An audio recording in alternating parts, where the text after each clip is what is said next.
Guys, welcome back to channel. Hope you and all are doing well. तो आज की video में हम पढ़ेंगे हमारी क्लास 12 ज्योग्राफी का 4th चैप्टर प्राइमरी एक्टिविटीज। एक वन शॉट लेक्चर होगा, इन डिटेल हम सभी टॉपिक्स को डिस्कस करेंगे। नोट्स का लिंक बच्चे आपको टेलीग्राम चैनल पे मिल जाएगा और टेलीग्राम चैनल का लिंक कहाँ पे है, डिस्क्रिप्शन बॉक्स में अटैच, आप वहां से उसको एक्सेस कर सकते हो। ठीक है। अलॉन्ग विथ क्लास 12 ज्योग्राफी हमारी क्लास 12th हिस्ट्री और क्लास 12th पॉलिटिकल साइंस की प्लेलिस्ट भी चल रही है, तो उनको भी आप डिस्क्रिप्शन बॉक्स से इजीली एक्सेस कर सकते हो। आपको बहुत ही स्ट्रक्चर्ड और बहुत ही सुंदर तरीके से सारा कंटेंट मिल जाएगा। सारी जो सीरीज है वन शॉट है, कम टाइम के अंदर आपको सारा का सारा सार मिलने वाला है। अलॉन्ग विथ थ्योरी हम इंपॉर्टेंट क्वेश्चंस भी डिस्कस करेंगे कि सीबीएसई पेपर में क्वेश्चंस किस तरीके से पूछता है। बहुत इजी चैप्टर है, बहुत इजी है, बहुत चुटकियों में से खत्म हो जाएगा। स्टार्ट करते हैं। पहला टॉपिक आता है इकोनॉमिक एक्टिविटीज। इकोनॉमिक मतलब पैसा।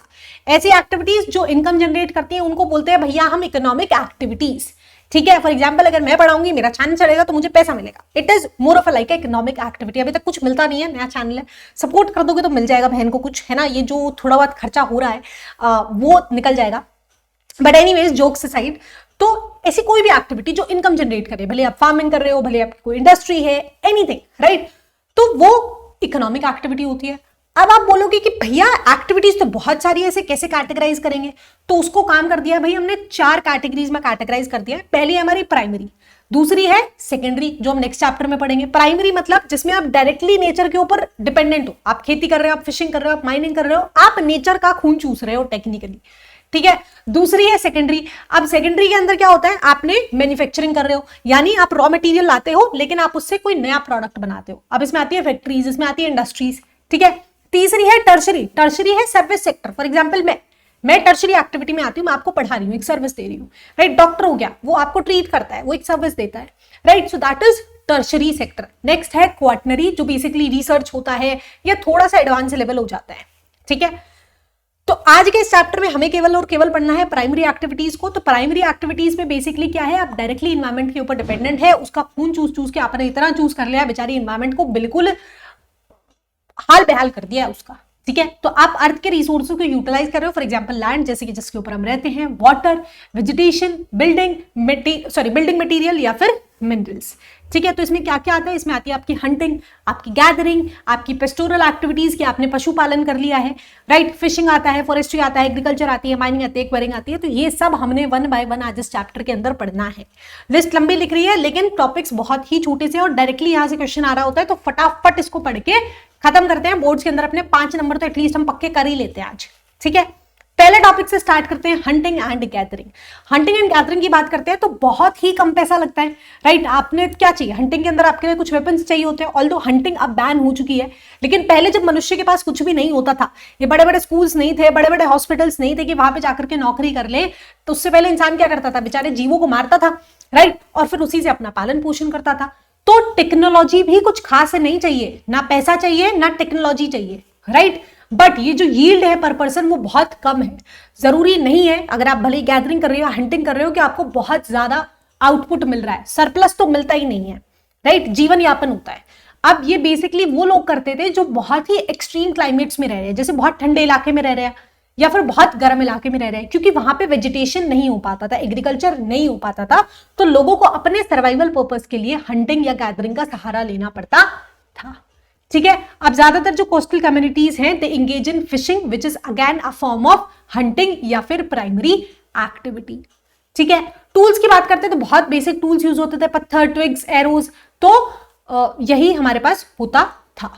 ठीक है। अब हंटिंग बैन हो गया है काफी सारे एरियाज में, to protect wild life population and conserve biodiversity. क्योंकि वो टाइम अलग था बच्चे, कि जब हमारे पास नहीं था, हमारे पास वेजिटेशन नहीं होती थी, खेती नहीं होती थी। तो आज के टाइम पे we need to make sure कि हम इन बेचारे छोटे छोटे जीवों को मारे ना, हम प्योरली वेजिटेरियन हो जाए। बिकॉज जैसे हम इंसान हैं, हमें दर्द होगा अगर हमें कोई खाएगा, तो वैसे ही उस मुर्गी को भी दर्द होता है, या उस सारे नॉन वेजिटेरियन खाने को दर्द होता है जिसको आप खा रहे होते हो। एंड डायरेक्टली और इनडायरेक्टली उसका इंपैक्ट हमारी हेल्थ के ऊपर कुछ खास है भी नहीं। ठीक है। अब जो नॉन वेज जो बच्चे खाते होंगे वो बोलेंगे कि यार दीदी तो बड़ी चिक चिक करती है, इनसे नहीं पढ़ेंगे, ये बोल रही है हमें नॉन वेज नहीं खाना। ठीक है। बट एनीवेज आगे चलते हैं। नेक्स्ट टॉपिक आता है गैदरिंग एंड कमर्शियलाइजेशन। अच्छा, वो पूरा हंटिंग के बारे में था।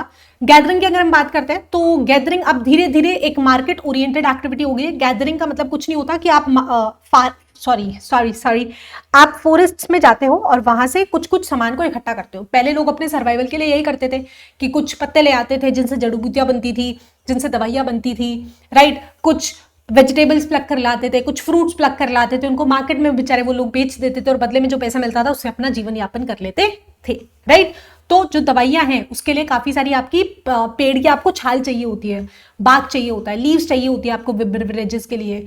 ड्रग्स, कॉस्मेटिक का आपका जो सामान होता है, ऐसा जो मेकअप लाला पोटी का होता है, वो भी गैदरिंग के थ्रू आ रहा होता है, ठीक है। नट्स होते हैं फूड के लिए, ऑयल्स के लिए, रबर, गम्स, रेजिन्स, ये सारी चीजें बनाने के लिए ट्री ट्रंक आपको चाहिए होता है। इन सबको लोग गैदर करके लाते थे। एंड अब लेकिन धीरे धीरे क्या होने लगा है कि सिंथेटिक ऑल्टरनेटिव्स बहुत सारे आ गए हैं मार्केट्स में, राइट। आज के टाइम पे केमिकल से क्रीमें बनती है, पहले होता था वुडन बनता था, राइट। एंड अब ये जो सिंथेटिक ऑल्टरनेटिव्स आए हैं एक्चुअली में ये काफी चीप हैं, सस्ते हैं और थोड़ी सी बेटर क्वालिटी में हमें देखने को लगते हैं। तो धीरे धीरे जो हमारी गैदरिंग है भैया वो भी काफी कम होती जा रही है और वो मोर ऑफ कमर्शियल एक्टिविटी अब हो गई है।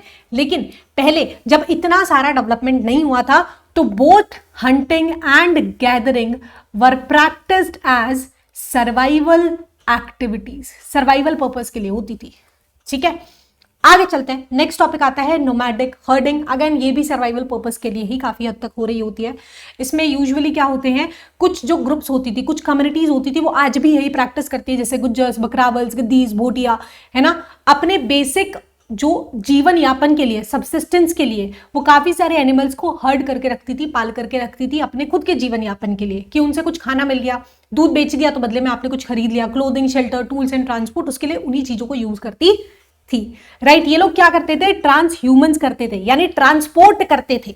ये क्या करते हैं, ये सर्दियों में तो प्लेन एरिया में आ जाते हैं, नदन प्लेन एरिया में आ जाते हैं, और गर्मियों के अंदर माउंटेन्स में चले जाते हैं, क्योंकि माउंटेन्स में गर्मियों में ठंडक रहती है, राइट। सो ये सीजनल माइग्रेशन करते रहते हैं, ये एक जगह से दूसरी जगह पे मूव करते हैं along with their life stocks. आपने सड़कों पे देखे होंगे, है ना, कुछ कुछ होते हैं थोड़े राजस्थान टाइप्स के से लोग होते हैं जो अपने साथ बहुत सारे पशुओं को लेकर के चलते हैं। कुछ लोग बकरियां पालते हैं, कुछ लोग भेड़ पालते हैं, कुछ लोग गाय पालते हैं, राइट। तो ये सब ये करते रहते हैं, लेकिन धीरे धीरे हमें ये एक्टिविटी भी विलुप्त होती हुई देखने को मिल रही है।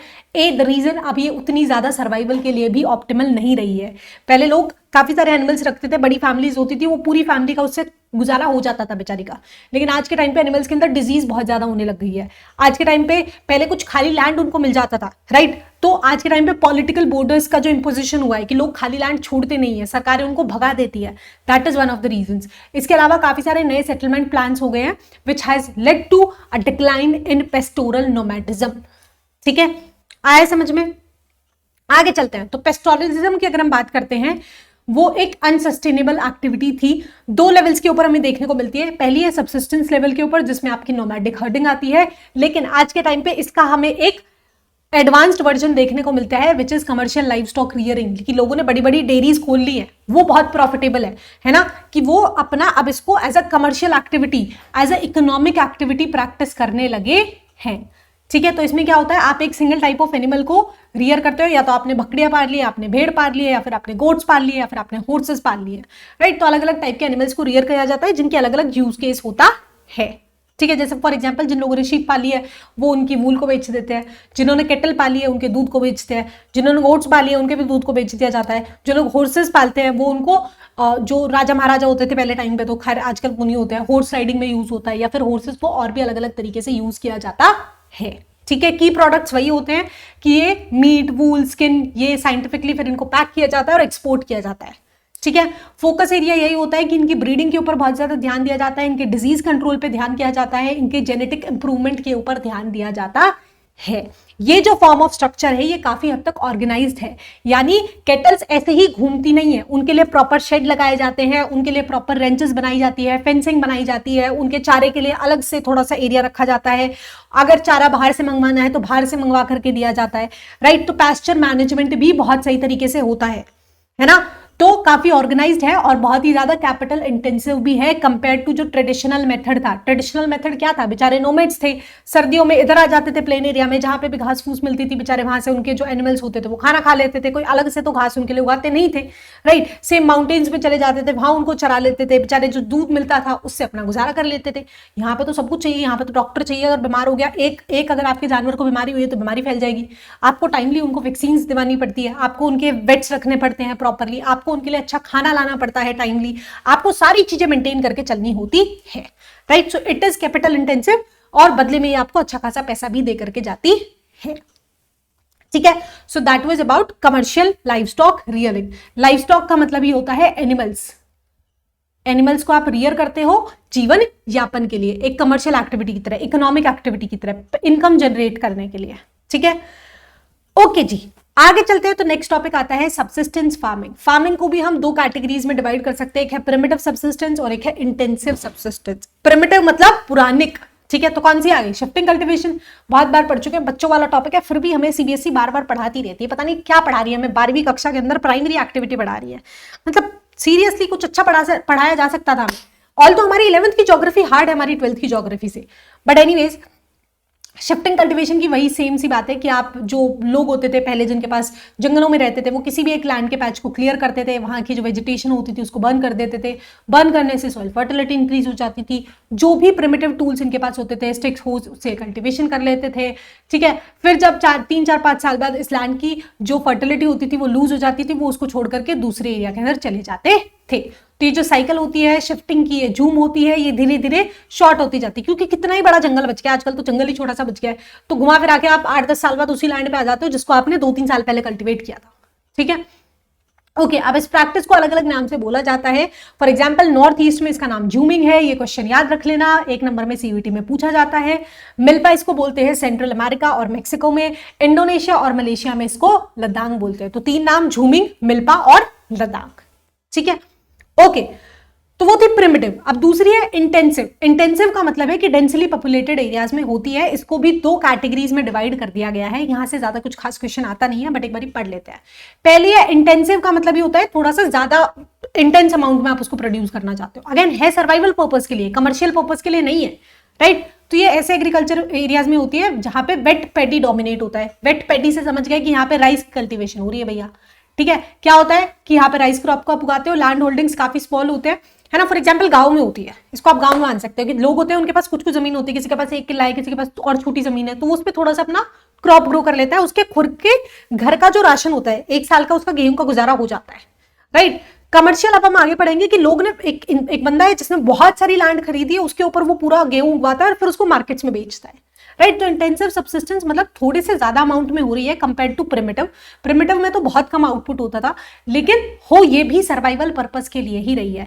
मशीनरी का यूज काफी लिमिटेड होता है, यूजुअली फैमिली मेंबर्स ही अपना पूरा काम कर लेते हैं, जो फार्म का यार्ड होता है, मेन्योर होता है, उसी को ही यूज कर लिया जाता है। यील्ड पर यूनिट एरिया अगर आप देखते हो तो अच्छी खासी पैदावार हो जाती है, कि अगर आपके पास छोटा सा एरिया है तो उसके अकॉर्डिंगली अच्छी पैदावार हो जाती है, क्योंकि आपने उसमें पानी भी दे दिया, आपने थोड़ा बहुत मेन्योर भी ऐड कर दिया है, आपने टाइमली उसके अंदर से वीड्स वगैरह भी उखाड़ दिया है। लेकिन प्रोडक्टिविटी अगर हम पर पर्सन देखें तो इतनी ज्यादा नहीं होती है, सिर्फ सर्वाइवल पर्पस के लिए ही होती है।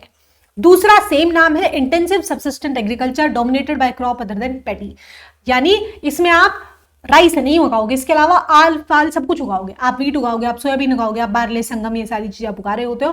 कैरेक्टरिस्टिक्स वही सिमिलर है कि यहाँ पे इरिगेशन को भी काफी हद तक यूज किया जाता है। ये उन एरियाज में होती है जहां पे ऑलरेडी अच्छी खासी रेनफॉल हो रही होती है, इसीलिए वो लोग चावल ज्यादा उगा लेते हैं, बिकॉज उनकी खेती फिर आसान हो जाती है, ठीक है। आगे चलते हैं, नेक्स्ट है प्लांटेशन एग्रीकल्चर, यानी ये कमर्शियल फॉर्म है कि अब आपने खेती इसलिए की है कि आप बिजनेस करना चाहते हो, उससे आप पैसा कमाना चाहते हो, राइट। तो हिस्टोरिकली ये फ्रेंच जो कॉलोनाइजर्स थे उन्होंने स्टार्ट की थी कहां पे? वेस्ट अफ्रीका के अंदर। सिमिलरली जो ब्रिटिशर्स थे वेस्ट अफ्रीका में उन्होंने कॉफी प्लांटेशन स्टार्ट की थी, ब्रिटिशर्स ने इंडिया में श्रीलंका के अंदर टी गार्डन्स लगाए थे, वहीं मलेशिया जैसी जगह के अंदर रबर प्लांटेशन लगाई थी, राइट। इसका सिंपल सा कैरेक्टरिस्टिक्स होता था कि आप बहुत बड़े बड़े ई स्टेट्स के अंदर अच्छा खासा पैसा लगाते हो, ठीक है। आप जो भी उसके अंदर मैनेजरियल सपोर्ट चाहिए, टेक्निकल सपोर्ट आपको चाहिए कि आपको HIV सीड्स देने हैं, आपको इरिगेशन का यूज करना है, आपको फर्टिलाइजर्स यूज करना है, आप सारी वो चीजें देते हो और आप एक सिंगल क्रॉप को उगाते हो, राइट। आसपास के थोड़े सस्ते लेबर्स को आप हायर कर लेते हो, अच्छा एक ट्रांसपोर्ट नेटवर्क होता है, तो आपको अच्छा खासा आउटपुट मिल जाता है एंड आप उसको डायरेक्टली मार्केट में सेल करके अच्छा खासा प्रॉफिट भी अर्न कर लेते हो, ठीक है। आज भी कुछ कॉफी जो फार्म्स है ना ब्राजील के अंदर, वो आज भी यूरोपियंस के थ्रू मैनेज किए जाते हैं। अंग्रेज चले गए लेकिन अपने धंधे यहीं पे छोड़ गए, बिजनेस यहीं से चला रहे हैं अभी भी, ठीक है। ओनरशिप शिफ्ट, अब जैसे धीरे धीरे फॉर एग्जांपल जब तक ब्रिटिशर्स यहाँ पे थे, इन प्लांटेशन एग्रीकल्चर को इंडिया में ब्रिटिशर्स ओन करते थे, लेकिन व्हेन दे वेंट तो उन्होंने ओनरशिप को या तो किसी लोकल नेशनल या फिर गवर्नमेंट्स को ट्रांसफर करके वो गए है। मेजर क्रॉप्स अगर हम बात करते हैं प्लांटेशन एग्रीकल्चर में क्या उगाए जाते हैं, तो tea, coffee, cocoa, rubber, cotton, oil palm, sugar cane, bananas और पाइनएप्पल जैसे प्लांट्स को उगाया जाता है। ठीक है, तो यहां से क्वेश्चन आता है सीधा 5 नंबर में कि आपको 5 कैरेक्टरिस्टिक्स बतानी है प्लांटेशन एग्रीकल्चर की। कैपिटल इंटेंसिव है, टेक्नोलॉजी इंटेंसिव है, आपको अच्छा HIV सीड्स देने पड़ेंगे, अच्छी इरिगेशन देनी पड़ेगी, फर्टिलाइजर्स आपको देने पड़ेंगे, आपको ट्रांसपोर्टेशन सिस्टम आपका अच्छा होना चाहिए सो दैट आप मार्केट तक उसको ट्रांसपोर्ट कर पाओ, राइट। तो ये कुछ फीचर्स आप अच्छे से बना करके लिख सकते हो। ठीक है, नेक्स्ट आती है एक्सटेंसिव कमर्शियल ग्रेन कल्टीवेशन। नाम से समझ में आ गया, कमर्शियल यानी पैसे के लिए की जा रही है। किसकी कर रहे हो आप, ग्रेन की कर रहे हो। ये यूजुअली आपकी सेमी एरिड लैंड्स के अंदर होती है जहां पे वीट आपका प्रिंसिपल क्रॉप होता है, बिकॉज वीट हम ज्यादातर क्या खाते हैं, रोटी खाते हैं, राइट। तो अंधी कमाई है इसके अंदर, तो प्रिंसिपल क्रॉप होती है। इसके पैरेलली काफी जगह पे कॉर्न, बार्ले, ओट्स या राई को भी ग्रो किया जाता है। साथ में जो फार्म का साइज होता है वो काफी बड़ा होता है, हाईली मैकेनाइज्ड सिस्टम होता है, प्लगिंग से लेकर के हार्वेस्टिंग तक हर जगह पे मशीनरी का यूज हो रहा होता है। यील्ड पर ये कर भले ही लो होती है लेकिन पर पर्सन काफी हाई आउटपुट आपको यहां से देखने को मिलता है। ठीक है, ओके जी, आगे बढ़ते हैं। तो आपको डिफरेंस बताना है सबसिस्टेंस एंड कमर्शियल एग्रीकल्चर के अंदर। सबसिस्टेंस आपकी सर्वाइवल पर्पस के लिए हो रही है, जिसमें एक आपकी प्रिमिटिव सबसिस्टेंस जिसमें आपका शिफ्टिंग कल्टीवेशन आता है, और दूसरा है आपको इंटेंसिव। इंटेंसिव में एक which is dominated by paddy and second one which is dominated by crops other than paddy. ठीक है, ये हम 2 पढ़ के आए थे। फिर उसके बाद कमर्शियल एग्रीकल्चर में पहली आपकी प्लांटेशन आ गई कि आपने एक सिंगल क्रॉप को ग्रो किया है, दूसरी आपकी grain cultivation, commercial grain cultivation लिख लेना, कमर्शियल। मेरी राइटिंग के ऊपर कोई ताना नहीं मारेगा, मुझे इस पेन से लिखना नहीं आता और एल्स मेरी राइटिंग बहुत अच्छी है। ठीक है, एनीवेज आगे चलते हैं। नेक्स्ट टॉपिक आता है मिक्स्ड फार्मिंग। मिक्स्ड फार्मिंग नाम से समझ में आ गया कि आप ऐसे रायता बना रहे हो, मिक्स सब्जियां उगा रहे हो। ठीक है, तो इसके अंदर ये हाईली डेवलप्ड रीजन्स के अंदर होती है। फार्म के जो साइजेस होते हैं वो मॉडरेट होते हैं, ना ज्यादा छोटे होते हैं ना ज्यादा बड़े होते हैं। ज्यादातर आप कौन कौन सी क्रॉप्स यहाँ पे उगा रहे होते हैं, वीट, बार्ले, ओट, राई, मेज, फोडर या फिर रूट क्रॉप्स उगा रहे होते हो। ठीक है, तो यूजुअली गांव में भी होता है कि आपके पास लेट्स सपोज कोई लैंड है, ठीक है, तो आपने उसमें गेहूं उगा लिया जो आपकी मेन क्रॉप है, पैरेलली आप कुछ फॉडर क्रॉप उगा लेते हो बिकॉज उन लोगों के पास कुछ ना कुछ एनिमल्स होते हैं तो उनका गुजारा भी हो जाता है, राइट। तो ये होता है। तो यहाँ पे सॉइल मैनेजमेंट बहुत अच्छा होता है, क्रॉप रोटेशन होते रहता है कि आपने एक साल में आप 2 क्रॉप्स उगा रहे होते हैं, 3 क्रॉप्स उगा रहे होते हो कि पहले आपने अभी किसी ने सरसों उगा ली, फिर थोड़े टाइम के लिए आपने बाजरा उगा लिया गर्मियों में, फिर आपने विंटर्स में दोबारा या तो सरसों या फिर क्या बोलते हैं गेहूं उगा लिया, राइट। इंटरक्रॉपिंग आप करते हो तो सॉइल की फर्टिलिटी मेंटेन रहती है। काफी बार लोग लेग्यूम्स को भी ग्रो करते हैं, उससे भी सॉइल फर्टिलिटी, नाइट्रोजन फिक्सेशन में हेल्प होती है, राइट। इक्वल एम्फेसिस दिया जाता है दोनों के ऊपर ही, क्रॉप कल्टीवेशन पे भी और एनिमल हस्बेंड्री पे भी। इसमें मेन यही होता है कि कुछ जो छोटे फार्मर्स होते हैं, यूजुअली आपको रूरल एरियाज में देखने को मिल रहे होते हैं, वो एनिमल पशुपालन भी करते हैं, साथ के साथ खेती भी करते हैं। तो अपने लैंड के ऊपर मेन एक क्रॉप उगा लेते हैं, साथ के साथ उनका चारा भी उगा लेते हैं।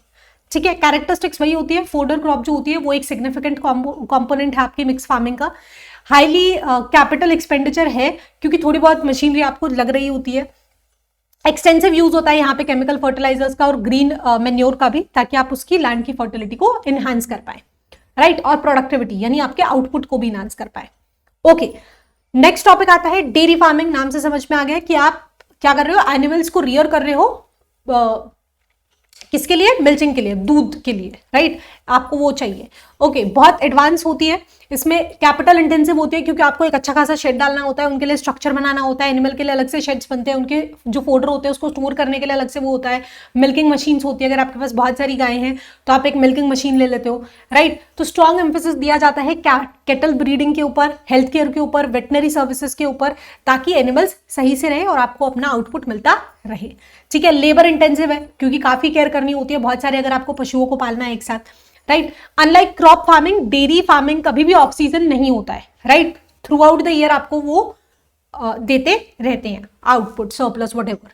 ठीक है, टिपिकली ये अर्बन एरियाज के पास होती है क्योंकि वहीं पे पास में मार्केट होता है, तो आपका जो मिल्क होता है, जैसे फॉर एग्जांपल अमूल वगैरह क्या करते हैं, आसपास के छोटे बड़े टाउन से दूध को ले लेते हैं एंड फिर उसको ट्रांसपोर्ट करके, रेफ्रिजरेट करके, पेस्चराइज करके और उसको प्रिजर्व करके आगे प्रोसेस करके सेल कर दिया जाता है। So one important factor is कि ये ज्यादातर अर्बन या फिर इंडस्ट्रियल सेंटर के आसपास हो रही होती है, जो आसपास के कनेक्टेड अर्बन एग्लोमरेशंस आप बोल सकते हो, वहां पे यूजुअली प्रैक्टिस हो रही होती है। ठीक है, द पॉइंट इज बहुत सारे छोटे छोटे टॉपिक्स हैं विच आर वेरी इजी, जो आपने अपनी कॉमन लाइफ में देखे होंगे, बट कुछ कुछ पॉइंट्स आपको याद होने चाहिए, सो दैट जैसे ही आंसर लिखना हो, क्योंकि टाइम कम होता है, 3 ही घंटे होते हैं भाई, फटाफट से 4 नंबर का लिखना है, 5 नंबर का लिखना है, तो 4 या 5 पॉइंट याद होने चाहिए, ठीक है। तो काफी लोगों को चैप्टर इजी लग रहा है, लेकिन कृपया करके नोट्स बना लेना, ना बनाओ तो इस पीपीटी को डाउनलोड कर लेना, एक बार एटलीस्ट उसको अच्छे से पढ़ लेना, ठीक है। ओके, नेक्स्ट है मेडिटेरियन एग्रीकल्चर, यानी नाम से समझ में आ गया कि मेडिटेरियन रीजन के अंदर हो रहा होता है, ठीक है। फॉर एग्जाम्पल आप हाई क्वालिटी ग्रेप्स को यहाँ पे कल्टीवेट करते हो वाइन प्रोडक्शन के लिए, राइट। इसके अलावा ग्रेप्स को ड्राई करके आप रेजन किशमिश भी बना रहे होते हो, राइट। ऑलिव और फिग की खेती भी यहाँ पे होती है। तो कुछ इंपॉर्टेंट क्रॉप्स हमारे लिए ग्रेप्स, ऑलिव्स और फिग्स हो गई, राइट। अब यहाँ पे वैल्यूएबल क्रॉप्स को उगाया जाता है, फ्रूट्स या वेजिटेबल्स, है ना, विंटर के अंदर, जो जिसकी बहुत ज्यादा डिमांड होती है आपकी यूरोपियन और नॉर्थ अमेरिकन मार्केट के अंदर, राइट। अगेन कमर्शियल फोकस है, यानी हाईली स्पेशलाइज्ड है और कमर्शियल मनी पर्सपेक्टिव के लिए की जाती है। It is another form of business farming type है, ठीक है, कमर्शियल पर्पस के लिए। साथ के साथ आप काफी सारे सिट्रस फूड्स को भी यहाँ पे प्रोड्यूस कर सकते हो, क्योंकि एनवायरमेंट काफी अच्छा है, राइट। तो ये मेजर सप्लायर भी है सिट्रस फ्रूट का अक्रॉस द कंट्री। कौन? Mediterranean reason. ओके, आगे चलते हैं। नेक्स्ट टॉपिक आता है मार्केट गार्डनिंग एंड हॉर्टिकल्चर। इसको ट्रक फार्मिंग भी बोला जाता है। इसमें यूजुअली आप वेजिटेबल के कल्टीवेशन के ऊपर मेजर फोकस होता है। ट्रक फार्मिंग इसलिए बोला जाता है क्योंकि ये जो फार्म्स का जो डिस्टेंस होता है मार्केट से, वो ज्यादा दूर नहीं होता है। इतना ही होता है कि रात में जो ट्रक्स हैं वो ओवरनाइट आपके सामान को मार्केट तक सप्लाई कर दे, इसीलिए ट्रक फार्मिंग भी बोला जाता है, ठीक है। हाई वैल्यू क्रॉप्स आप यहाँ पे उगा रहे होते हो, fruits, vegetables, flowers, targeting urban markets, क्योंकि वहां की डेली नीड है, ठीक है। टिपिकली स्मॉल स्केल फार्म्स ही होते हैं, बहुत बड़े फार्म्स नहीं होते हैं। अच्छा ट्रांसपोर्ट आपकी सबसे इंपॉर्टेंट रिक्वायरमेंट होती है। लेबर और कैपिटल दोनों ही अच्छा खासा आपका लगता है। यहाँ पे एम्फेसिस किया जाता है कि आप अच्छी इरिगेशन दो, अच्छे HIV सीड्स लगाओ, फर्टिलाइजर्स दो, इंसेक्टिसाइड्स दो, ग्रीन हाउस इफेक्ट का यूज किया जाता है ना। आर्टिफिशियल हीटिंग दी जाती है कोल्डर एरियाज के अंदर, क्योंकि ये जो टाइप ऑफ प्रोडक्ट्स ये प्रोड्यूस करता है, भले आपके फ्रूट्स है, वेजिटेबल्स है, ये बहुत हाईली डिमांड में होते हैं, एवरीडे नीड होते हैं, राइट। नीदरलैंड की अगर हम बात करते हैं तो it is known for growing tulips, right, जो अक्रॉस यूरोप उसको फिर सप्लाई किया जाता है। ये भी एक तरीके की ट्रक फार्मिंग के अंदर ही आता है। नेक्स्ट है factory farming. Factory farming primarily focus on rearing of live stock, वही या तो पोल्ट्री फार्मिंग हो गया या केटल फार्मिंग हो गया, राइट। फीडिंग प्रैक्टिसेस, यहाँ पे जो एनिमल्स होते हैं उनको अलग अलग छोटी छोटी स्टॉल्स में या पेन्स में या फीड्स के अंदर रखा जाता है और उनको मैन्युफैक्चर्ड फीड स्टफ दिया जाता है। चारा जो होता है इनका वो इंडस्ट्रियल होता है, इसीलिए इसको फैक्ट्री फार्मिंग बोला गया है, ठीक है। कैपिटल इंटेंसिव है, अच्छा खासा पैसा लगता है, हाईली मैकेनाइज्ड होता है, आपको काफी सारी वेटरनरी सर्विसेज भी रखनी पड़ती है, अगेन सो दैट एनिमल्स के अंदर कोई भी डिजीज ना फैले। एनवायरमेंटल कंट्रोल्स आपको करके रखना पड़ता है, हीटिंग एंड लाइटनिंग इनके टेम्परेचर के अकॉर्डिंग। की फीचर्स यही है कि ब्रीड सिलेक्शन पे बहुत ज्यादा ध्यान दिया जाता है, साइंटिफिक ब्रीडिंग मेथड्स को भी यूज किया जाता है। So that was about factory farming. तो क्वेश्चन आता है what do you mean by factory farming and how is it different from mixed farming. Factory farming आपकी एनिमल रियरिंग के लिए होती है, मिक्स्ड फार्मिंग आपकी क्रॉप्स या वेजिटेबल्स को ग्रो करने के लिए होती है। तो आप बहुत इजीली अच्छे खासे 3 से 4 पॉइंट्स डिफरेंसेस के लिख सकते हो और आप सेपरेटली भी उनको डिफाइन कर सकते हो। आप बोलोगे बोला था छोटा सा चैप्टर है, इतने सारे टॉपिक्स आते हैं छोटे छोटे करते हुए, बट ठीक है बहुत इजी से टॉपिक्स है यार, पढ़ा जा सकता है, ठीक है, ध्यान लगाओ पढ़ाई में। नेक्स्ट टॉपिक आता है कोऑपरेटिव फार्मिंग, ठीक है। ऐसे लगता है वो खुद तो इतना स्पीडली बोलती है, चपड़, क्या हमें समझ में भी आ रहा है इतनी स्पीड से? स्पीड कम कर लो यार, बिकॉज मेरी स्पीड नेचुरली बोलने की काफी फास्ट है। अगर मैं इसको स्लो करने की कोशिश करती हूँ तो मैं फंबल कर जाती हूँ और मैं भूल जाती हूँ सब कुछ, राइट।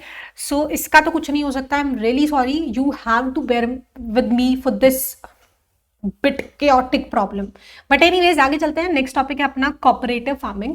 तो काफी सारे जो ग्रुप ऑफ कोऑपरेटिव फार्मिंग यानी कोऑपरेट कर रहे हैं भाई, है ना, 4 दोस्त है, 4 दोस्त मिलकर ग्रुप स्टडी कर रहे हैं। सेम एग्जांपल है कि 4 जो फार्मर्स हैं उन्होंने अपने रिसोर्सेज को पुल आउट कर लिया कि यार तेरे पास ट्रैक्टर है, तेरे पास ये है, तेरे पास पानी है, मुझे पानी दे दे, मैं तुझे बदले में ट्रैक्टर दे दूंगा, है ना। ऐसे करके अपने टूल्स को या अपने रिसोर्सेज को वॉलंटरली यूज कर लेते हैं ताकि प्रॉफिटेबल फार्मिंग हो सके, एक दूसरे से ही वो सामान को यूज कर ले रादर देन कहीं बाहर से लाने के, और काफी एफिशिएंट हो जाती है, ठीक है। इंडिविजुअल फार्म्स आप अपने खुद के है ना, ग्रुप स्टडी के अंदर खुद का पढ़ो जैसे पढ़ना है, लेकिन हम चारों ने कुछ टॉपिक साथ में मिलकर के डिस्कस कर लिया, सबका भला हो गया है, ठीक है।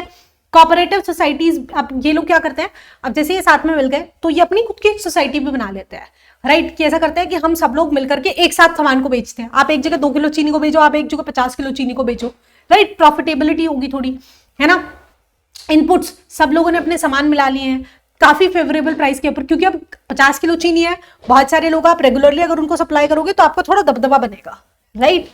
नेक्स्ट है क्वालिटी प्रोडक्ट्स को काफी चीपर रेट्स के ऊपर प्रोसेस प्रोड्यूस किया जा सकता है। अगर 4 लोग साथ में मिलकर के ग्रुप स्टडी करेंगे तो 4 टॉपिक पढ़े जाएंगे उतनी देर में, फिर चारों मिलकर के फटाफट एक दूसरे को बता देंगे, राइट। तो इजी पीजी लेमन स्क्वीजी, तो ये फायदा हो जाता है। ये काफी हद तक बहुत अच्छे से प्रैक्टिस की जाती है डेनमार्क, नीदरलैंड, बेल्जियम, स्वीडन और इटली के अंदर। इंडिया के अंदर पॉसिबल नहीं है, इंडिया के अंदर तो भाई बनती नहीं है आज के टाइम पे लोगों की, कि साथ में बैठना मंजूर नहीं है पड़ोसियों को, है साथ में मिलकर फार्मिंग कैसे करेंगे, तो बहुत बड़ा सवाल है भाई, नहीं बनेगी, ठीक है।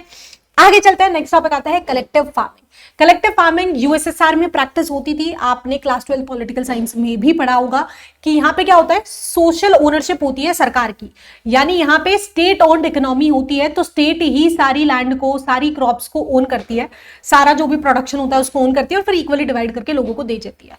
तो फार्मर्स को चाहते हुए ना चाहते हुए, पड़ोसी से बनती या नहीं बनती, साथ में मिलकर काम करना पड़ेगा, अपने सबके रिसोर्सेज को पुल आउट करके काम करना होता है। और तो उन्हें थोड़ा थोड़ा लैंड अपना खुद का रखने के लिए दे दिया जाता है कि ये लैंड आपका है, सो दैट आप फ्यूचर में उसको यूज कर पाओ, आपकी इसकी जो क्रॉप्स होगी उसको आप खुद रख सकते हो, बट उनके काम डिवाइडेड होते हैं, उनका प्रोडक्शन कलेक्टिव होता है, फिर सरकार उसको डिवाइड करके अपने तरीके से दे रही होती है, ठीक है।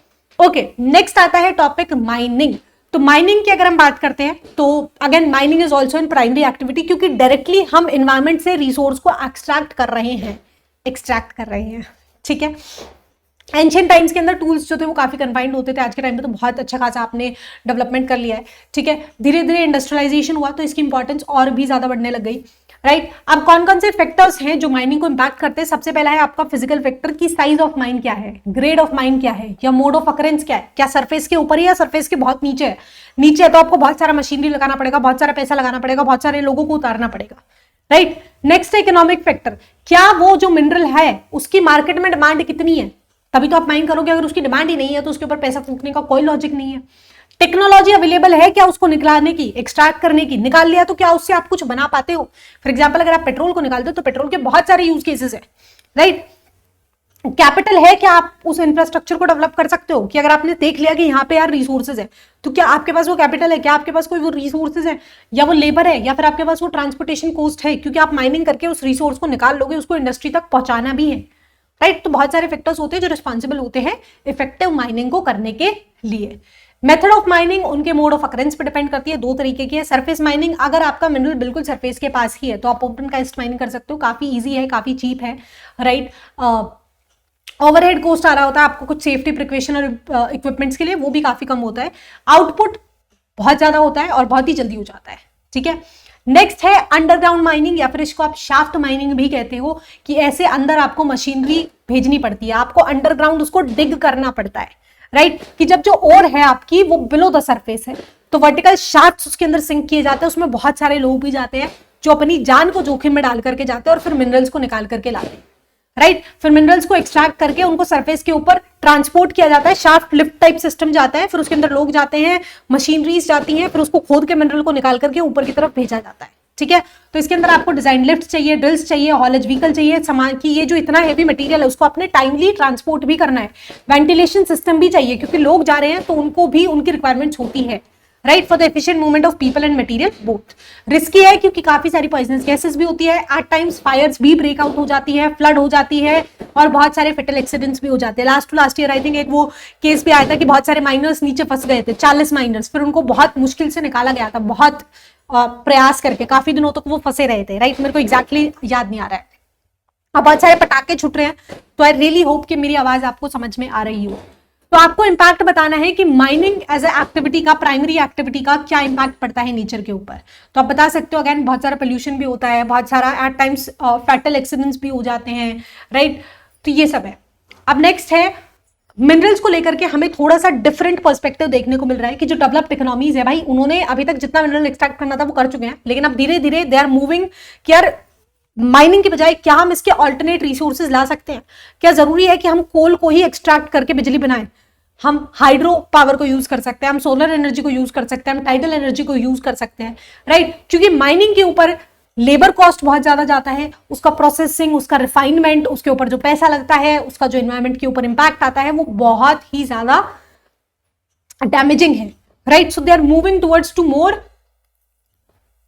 ऑल्टरनेटिव सॉल्यूशंस, ठीक है। On the other hand developing countries, क्योंकि यार अभी वो डेवलप ही करते हैं और मिनरल बहुत इंपॉर्टेंट होते हैं किसी भी कंट्री के डेवलपमेंट स्टेज के अंदर, क्योंकि मार्केट में डिमांड होती है, बहुत सारी जॉब्स उससे जनरेट होती हैं, बहुत सारा आप अपना मैन्युफैक्चरिंग प्रोसेसेस उससे सॉर्ट कर सकते हो, प्रोसेसिंग, ठीक है। तो डेवलपिंग कंट्रीज आज भी इसके ऊपर काफी हद तक डिपेंडेंट है ना। कुछ कुछ कंट्रीज तो ऐसी है जिनका उनका 50% अर्निंग ही माइनिंग से आता है, क्योंकि वहां पे रिसोर्सेज है, बहुत सारी अफ्रीकन, साउथ अमेरिकन या एशियन कंट्रीज, राइट। सो उनके लिए प्रैक्टिकली अभी जो सोल्यूशन है ये पॉसिबल नहीं है, बट धीरे धीरे we have to move on from minerals guys. वो हमारा एक टॉक्सिक रिलेशनशिप है जिसके अंदर अगर हम ज्यादा टाइम तक रहे तो हमारे लिए बेनिफिट नहीं है, क्योंकि ह्यूमन लॉस है, बहुत सारा एनवायरमेंट के ऊपर नुकसान है, उनको एक्सट्रैक्टिंग करने का, उनको जो प्रोड्यूस करने का तरीका है, that is also again very polluting, environment को लेकर के बहुत हार्म है, और बहुत सारे उसके वो है डिसएडवांटेजेस है, right. So we also have to look for green flags, हमें देखना पड़ेगा कि कौन सा अल्टरनेट सोल्यूशन है जिसको हम यूज कर सकते हैं। सो या that will happen with time, है ना। ऐसा नहीं था डेवलप्ड कंट्रीज ने भी कर लिया, यार वो कर चुके हैं पहले, है ना। सो या that was about the chapter में बहुत सारे छोटे छोटे सब टॉपिक्स थे, लेकिन मेजरली अगर हम बात करते हैं तो हमने बहुत सारे तरीके की फार्मिंग को पढ़ा है ना। प्रिमिटिव सब्सिस्टेंस, इंटेंसिव सब्सिस्टेंस, फिर कमर्शियल वो हो गई ग्रेन कल्टिवेशन, फिर एक प्लांटेशन था, राइट। तो ये 4 कुछ तरीके की हमने फार्मिंग पढ़ी थी। फिर हमने कुछ और तरीके पढ़े, हमने मिक्स्ड फार्मिंग पढ़ी, हमने फैक्ट्री फार्मिंग पढ़ी, हमने ट्रक फार्मिंग पढ़ी, right. Truck farming was horticulture and vegetable वाला, है ना। सिमिलरली फिर हमने इसके अलहदा हमने पढ़ा था हंटिंग, गैदरिंग, ठीक है, लाइव स्टॉक रियरिंग, उसमें भी 2 तरीके थे, एक था आपका नोमैडिक हर्डिंग और दूसरा था आपका commercial live stock rearing, right. Pastoralism में मतलब हमने 2 कैटेगरीज पढ़ी।